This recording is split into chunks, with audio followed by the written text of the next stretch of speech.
अमित शाह ले सकते हैं बाढ़ग्रस्त हिमाचल का जायजा। 4 लेन प्रभावितों ने शिमला में NHAI का दफ्तर घेरा। अनुराग ठाकुर ने मंडी में आपदा प्रभावितों को भेजी मदद। यमुना में फंसे 3 किशोर, रात 1 बजे तक चला रेस्क्यू ऑपरेशन। हिमाचल में महंगा हुआ ACC gold cement. Paonta Shillai NH 707 भूस्खलन से अवरुद्ध, लगातार दरक रहे पहाड़। हिमाचल के लाल ने ड्यूटी के दौरान दिया बलिदान। मैं हूँ HIV वायरस, नाम तो सुना ही होगा। मैं एक साथी से दूसरे साथी तक 4 मुख्य तरीके से पहुंच सकता हूं। HIV संक्रमित व्यक्ति के साथ बिना कॉन्डम सेक्स करने से, एक ही सुई व सिरिंज का साझा उपयोग करने से, HIV संक्रमित खून चढ़ाने से और HIV संक्रमित मां से उसके बच्चे को। मेरे बारे में जानने के लिए 1097 पर कॉल करके सवाल किया गया। हिमाचल प्रदेश राज्य एड्स नियंत्रण समिति द्वारा जनहित में जारी। नमस्कार, पंजाब केसरी देख रहे हैं आप। मैं कनिका सोनी हाजिर हूं प्रदेश की तमाम बड़ी खबरें लेकर। डालिए नजर हिमाचल पर।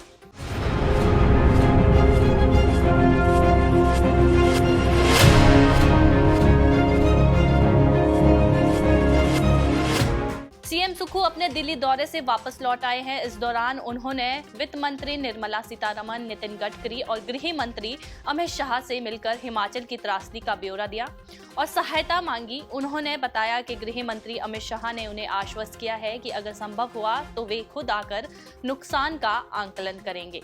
हिमाचल में 4 लेन प्रोजेक्ट से प्रभावित लोगों ने शिमला के चक्कर स्थित NHAI कार्यालय के बाहर धरना दिया। वामपंथी संगठनों के बैनर तले कालका शिमला 4 लेन प्रोजेक्ट प्रभावितों ने NHAI के खिलाफ नारेबाजी की और प्रभावित परिवारों को जल्द मुआवजा देने की मांग उठाई। पिछले 3-4 वर्षों से जिस समय से लेकर यहाँ हिमाचल प्रदेश में आपदाएं कुछ बहुत ज्यादा बढ़ चुकी हैं, उसका एक जो प्रभाव है, जो यहाँ पर इरेगुलर नॉन साइंटिफिक जिस तरह डेवलपमेंटल वर्क्स हो रहे हैं, खास तौर पर नेशनल हाईवे अथॉरिटी के साथ जो कंपनियां जुड़ी हुई है उनके द्वारा, प्रोजेक्टों के द्वारा, ट्रांसमिशन लाइन जहां बिछ रही है, जहां एयरपोर्ट्स हैं, उनके द्वारा, तो उसका जो नुकसान है वो हिमाचल की जनता बहुत भुगत रही है। इस समय प्रश्न तो बहुत ज्यादा है, पर सबसे महत्वपूर्ण ये है कि हिमाचल प्रदेश में यहाँ पर 90% लोग जो गांव के अंदर बसते हैं, अधिकतर लोग किसानी, बागवानी और पशुपालन पर निर्भर हैं। लोगों के पास जो जोतें हैं बहुत सीमित है, बहुत छोटी है। उन किसानों का, बागवानों का, पशुपालकों के लिए जो जमीन है, उसमें से बहुत सी जमीन को नेशनल प्रोजेक्ट और स्टेट प्रोजेक्ट के तहत अधिकृत किया गया है। उसमें उन्हें कंपनसेशन मिला है, वो भी पूरा नहीं मिला है। वो फैक्टर 2 के आधार पर माननीय हाई कोर्ट ने जो भी कहा था उसे तो अभी लागू नहीं किया गया। मगर दूसरी तरफ अगर हम ये मानते हैं, और किसान सभा CI2 और हिमाचल की जनता का ये मानना है कि अगर हिमाचल प्रदेश में मान लो 1000 हेक्टेयर जमीन को अधिकृत किया गया, तो उससे 3 से 4 गुना जो जमीन है, या तो जो पहाड़ी की तरफ से जो स्लिप्स आ रहे हैं, जो गिर रही है उसके माध्यम से, और जो वहां से डंपिंग हो रही है उसके माध्यम से, जो वन भूमि है, सरकार की जमीन है रेवेन्यू की, या अधिकतर जो लोगों की जमीन है, पानी के सोर्सेज हैं, घर हैं, वो प्रभावित हो रहे हैं। मंडी जिला में आपदा प्रभावितों की मदद के लिए सांसद अनुराग ठाकुर ने बुधवार को समीरपुर से धर्मपुर और सराज क्षेत्र के लिए राहत सामग्री से भरी 2 गाड़ियों को हरी झंडी दिखाकर रवाना किया।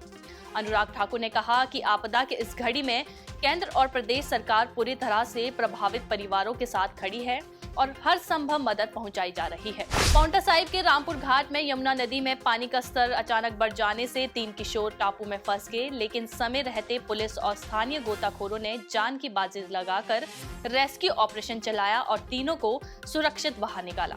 निर्माण कार्यों में इस्तेमाल होने वाले ACC गोल्ड सीमेंट की कीमतों में बढ़ोतरी देखने को मिली है। पहले जो ACC गोल्ड सीमेंट का एक बैग 490 रुपए में मिलता था, वे अब 10 रुपए महंगा होकर 500 रुपए का हो गया है। वहीं सामान्य सीमेंट की कीमतों में कोई बदलाव नहीं हुआ है, वह अब भी 440 रुपए प्रति बैग में मिल रहा है। पांवटा शिलाई NH 707 पर भारी भूस्खलन होने के बाद एक बार फिर अवरुद्ध हो गया है। यहाँ हाईवे पर लगातार दरक रहे पहाड़ क्षेत्र वासियों के लिए मुसीबत बनते जा रहे हैं। भारी मलबा आने के बाद पांवटा शिलाई क्षेत्र का देश दुनिया से संपर्क कट गया है। सैकड़ों वाहन यहाँ हाईवे पर फंसे हैं। जल्द मार्ग खोलने का प्रयास किया जा रहा है। भारतीय सेना की 19 डोगरा रेजिमेंट में तैनात किन्नौर के थेमगारंग के नायक पुष्पिंदर नेगी असम में ड्यूटी के दौरान शहीद हो गए। नायक पुष्पिंदर असम में अपनी ड्यूटी पर तैनात थे, तभी अचानक चली तेज हवाओं के कारण एक पेड़ की टहनियों की चपेट में आने से वे वीर गति को प्राप्त हो गए हैं। आज के बुलेटिन में इतना ही। कल फिर मिलेंगे, तब तक बने रहिए पंजाब केसरी टीवी के साथ।